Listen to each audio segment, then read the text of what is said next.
Well, hello everybody. I'm here with my friend Gio. And Gio, what's the name of your channel again? Gio in the Philippines. Gio in the Philippines. I started watching Gio's channel on YouTube before I ever came to the Philippines, and you had lots of useful information and great things. If you've never been here and you're wondering what it's going to be like, and you want to learn some things, I recommend his channel. I'll put a link to it in the description below. But Thank you. Gio, you're an American. Where are you from? Kind of from all over. I was born in Minnesota, but my parents retired early on when I was 13, so we headed down to Florida. And so really I grew up in Orlando, Florida for the most part. And so you went to university? I did, yeah. I actually ended up going to 2 universities. I started off in Florida. I did my community college there, and then I went and joined the Army, and that's how I got my schooling paid for. But I ended up graduating from the University of Colorado. So, wow, you have been around. Yeah, I lived in Colorado too. I love Colorado. I lived in Denver and Golden. Yep, I was in Colorado Springs because that was my last duty station in the Army. So tell me about you in the Army. What was your specialty? What was your... Well, I started off, when I first joined, it was funny, is I asked what has a bonus, and they said you could be a forward observer artillery, and I said, fantastic, sign me up. I didn't know anything about it, and ended up doing a test, and they said I was partially colorblind, so I could not take that job. And then they said, well, we have one more that has a bonus. You could be medical logistics, medical supply. And I said, okay, sounds good. So I ended up being medical supply when I first joined. I started off in the Army National Guard in Florida. I liked it, and actually went to active duty, and then I went to Germany and was stationed in Germany. When was this approximately? In the 90s and early 2000s. Yep. And then after I got out of active duty, I reclassified and became a Army medic, and I was in the Colorado National Guard. So, and then I got out. So you're a certified EMT then? Well, certified in the Army-wise, yeah. Yeah. Now, so you know all about first aid. So if I wreck my motorcycle, you're the guy I'm going to call. If you need your leg amputated, I'm the guy. Wow, I didn't know that about you. And so you were in the service for how many years? Well, including the National Guard, it would be from like 98 to 2000, so about 10 years. Wow, that's a long time. 10 years, yeah. So since you had a college degree, were you an officer? No, I ended up getting my college degree as I was in the military. Okay. So if I could redo it again, I would have did the whole officer training. Officer training. I would have went that route, but no, I never did, and I should have really finished and did another 10 years and retired early. So you had a good experience in the military then. I had a pretty good experience. I mean, the best time for me was when I was stationed in Germany, and that's when I actually got the travel bug. I started traveling to all the different countries by train. In Europe is fantastic. It's just everything's just quick and accessible. Yeah, the trains are amazing there. Amazing, and they got sleeping cars and dining cars, and it's just fantastic. So I traveled all over. So it was a great experience. I actually ran with the bulls in Spain when I was in the Army, and yeah, a lot of fun. So did you ever consider staying in the military and making a career, or why did you decide to leave? I did, but in the time that I was in was at the prime time of when everything was happening. So we had 9/11 happen. I was stationed in Germany when 9/11 happened. So and then after 9/11, we had Iraq in 2003. I think it was around March. Yeah, right around there, yeah. Yeah, so everything all this activity was happening, and I was going to be going for multiple deployments, and I really didn't want that, at that point in my life. I figured 1 or 2 deployments is enough. What for was anybody. it like? You're in the military, and 9/11 happens. I mean, what was that day like for you? I mean, that must have been just so stressful and so, I mean, I can't imagine what that would have been like for the soldiers. It was pretty scary because really, before that, it really was just a 9-to-5 job with exercise and discipline, you know, in wearing a uniform. Other than that, you know, there really is not a lot of difference. I mean, you do exercise in the morning, you eat, you shower, and then you do a job like anybody else. And but after 9/11, so we were stationed in Germany. After 9/11 happened, all of a sudden they gave us, you know, live ammunition. We had to do 24-hour gate duty, patrolling the, you know, the perimeter of the of camp, and so of the base. And so yeah, it was things became pretty real. We were like, okay, well now we're really soldiers, and then we had of course a deployment after that. So yeah. And so when you got out of the military, you say you went back to Florida, or where did you go? I got out of the military. My last duty station was in Colorado, and so I stayed in Colorado. And from Colorado, I ended up taking insurance claims adjuster job in Wisconsin, and I transferred to Wisconsin.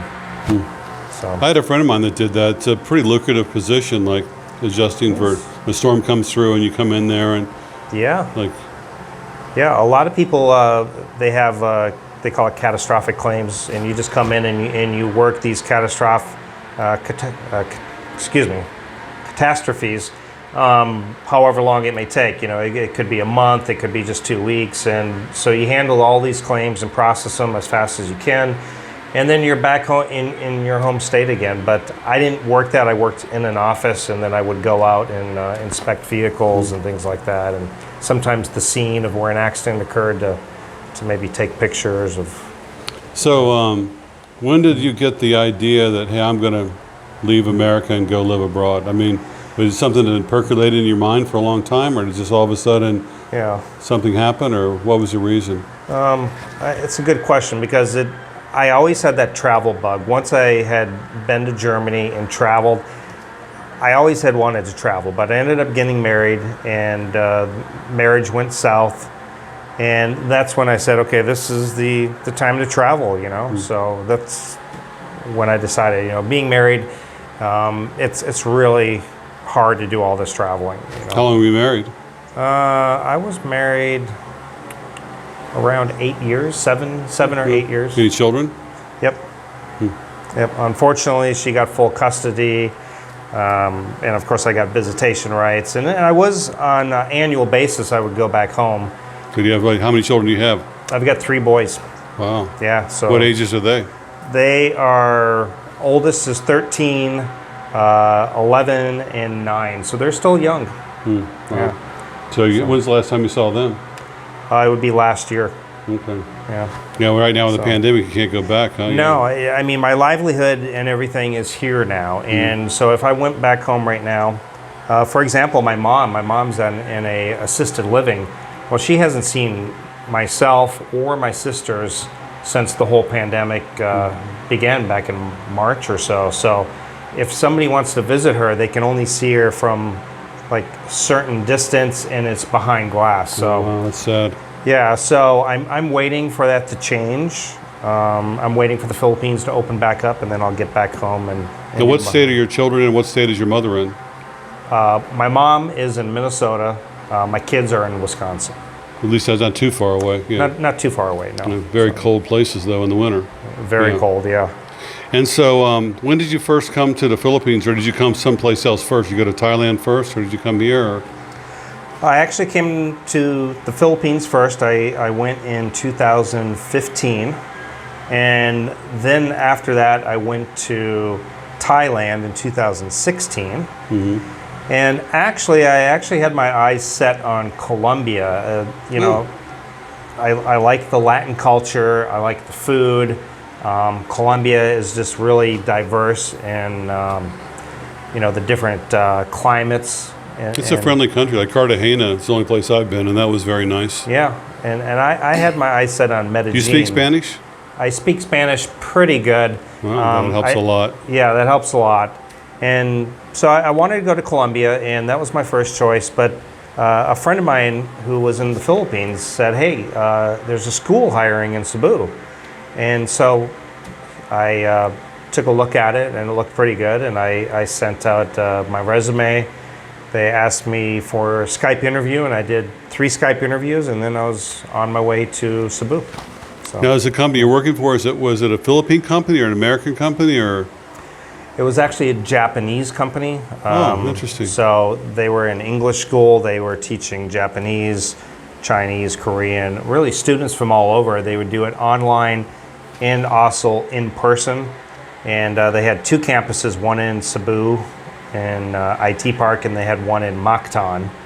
And so I was the English advisor. I wasn't teaching students. I was actually training Filipino teachers in American pronunciation, helping develop curriculum, proofreading, things like that.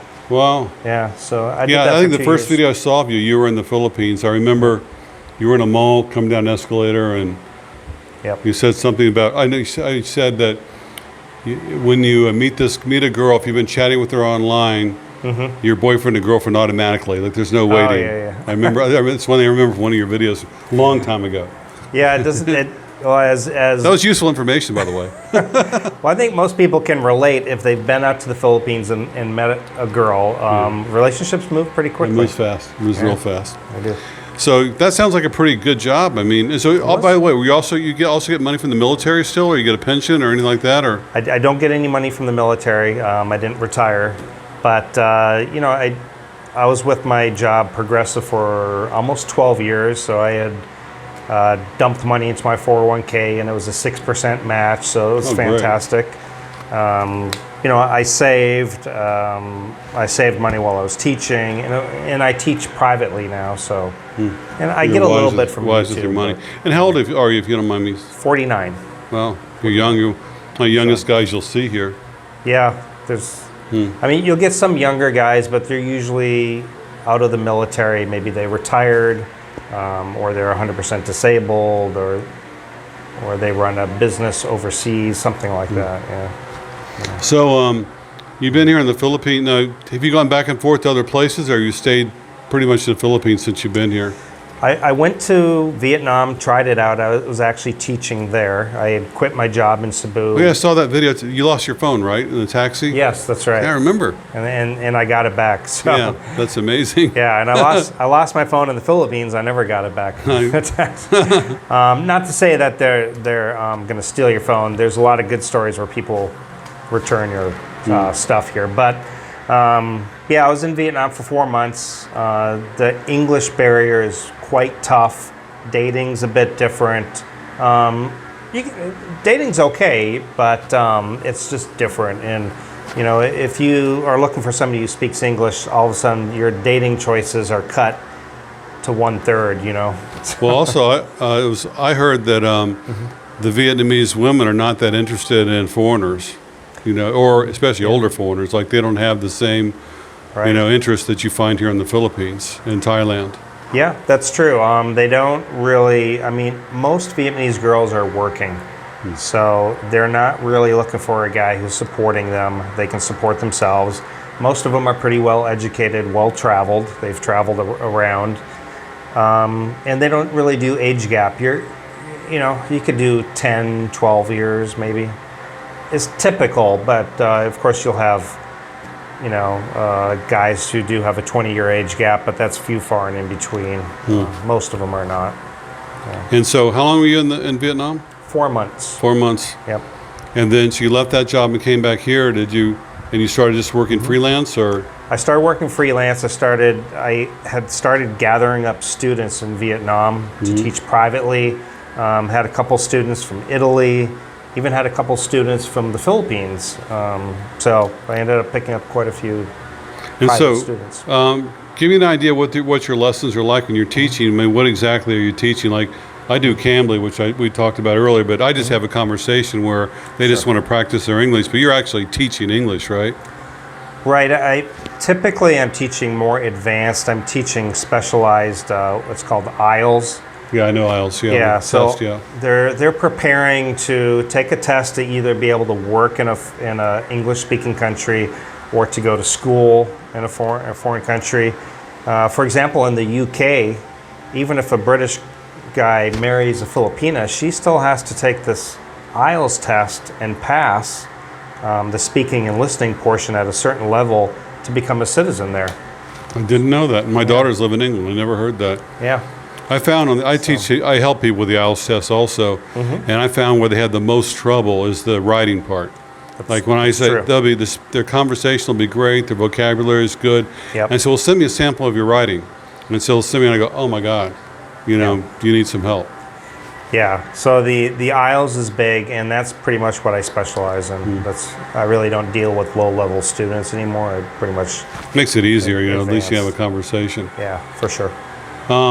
And so, what are your plans for the future? You think you'll stay here for the rest of your life, or you think you'll end up living in another country, or you just want to be free to move around, or?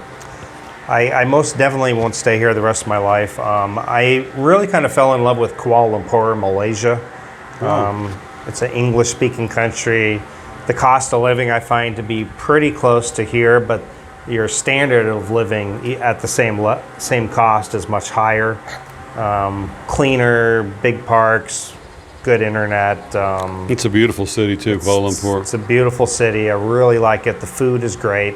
So that's my long-term plan. I'd rather be there as a home base and just travel throughout Asia, keeping that as a home base. So the beauty about what you're doing though, because you can literally live anywhere in the world if you work. You're teaching online mostly, right? Yeah.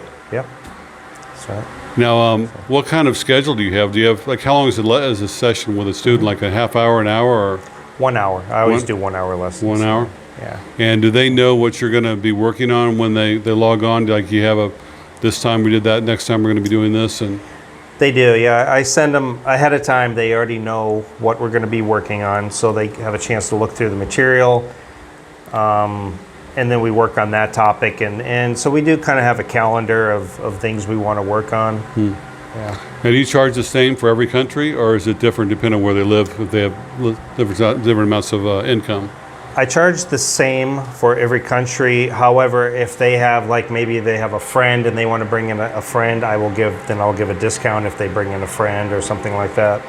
So it helps promote my business, helps cut their costs down, and it also brings in more income for me. That's too. brilliant. And they pay you with what, PayPal, or how do you? I always do PayPal, yeah. PayPal's great. Yep. That's great. So you've got a girlfriend. I do. Now, does she have a passport? She's working on it. She'll have it probably very shortly. Yeah, my girlfriend's working on it too. Yeah. It's not as easy as in America. I mean, No, it's not. They have to go through a bunch of different steps to get it. But I hear the office is open in Manila again, so I hear things are kind of moving along. But and have you heard that the first time you travel with your girlfriend out of the country, that they give you the third degree at the airport? they do, yeah. They can be offloaded, or you might be made to sign something saying, I will be bringing her back to the country. I'm responsible for her finances. Because they're afraid that, a young girl might going to another country, she might be stuck there, and then the Philippines would be held responsible to try to pay to get her back to. That's what I heard too. That I thought it was like sexual trafficking they were concerned about. What it really is that if she gets stuck in like Germany, then Philippines is responsible to get her back and pay for it, and they don't want to be responsible for all these people around the world. And so if That's you right. say I'm financially responsible for her, that'll open a lot of doors. Yeah, that's right. And the U.S. really does not do that. Huh. If you get stuck here, the U.S., if you contact the embassy, they're usually not helping you get back home. Typically. Really? Now, I mean, there might be some situations where they'll lend you money, I've heard, and things like that. But so I don't know exactly how it works here, but yeah, they're worried about that. So I know you want to document the longer your relationship, the better. You got pictures with their family, pictures together, conversations. If she's got a bank account with money in it, and things like that, where like a credit card, where they know she's got access to money. All of that helps. Yeah, that's what I've heard too. Yep. So where's the first place you think you'll take her? Malaysia. Malaysia. Yeah, want to make sure she likes it and check it out and see how she feels about it and kind of go from there. Yeah, yeah, Malaysia's really nice. Yeah. So traveling around here, have you had? I was telling you earlier, I had 3 close encounters on a motorcycle. I've fallen off and hurt my ankle, minor things. Yeah. And you've had one, right? I've had recently. one. Yep. You know. Yep. And I'm starting to think like, I wondered at what age I'm going to give up the motorcycle and just like have a try. So that's what I don't like Yeah. about here where we live in Dumaguete in Valencia, is that there's not Uber or Lyft or anything like that or taxis. You have to ride Right. your own scooter or motorcycle, or you have to be on a tricycle. And I hate those tricycles. I do too. Uncomfortable, and you're a tall guy, so Yeah, slow. I'm sure you're. Because even me, I'm like going like this, and I'm only 5'9". So. Well, I was in Mindanao. I was there in Pagadian. The tricycles are like for dwarfs. I mean, they're literally miniature. They look like they're for a child. Yeah, they I are can barely squeeze myself into them. not comfortable. No. Well, I think that's about it. Thank you so much for the interview. And Yeah. once again, Gio in the Philippines. And we put in a link to his channel. Lots of really great information there. Like my channel is more interviews with guys about their lives before and after they came to the Philippines. But with Gio, if you want real information about what to do when you get here, how to survive here, how to make money here, how to meet a girl here, all that stuff is on his channel. So I highly recommend it. So thanks a lot, guys, and we'll see you next time.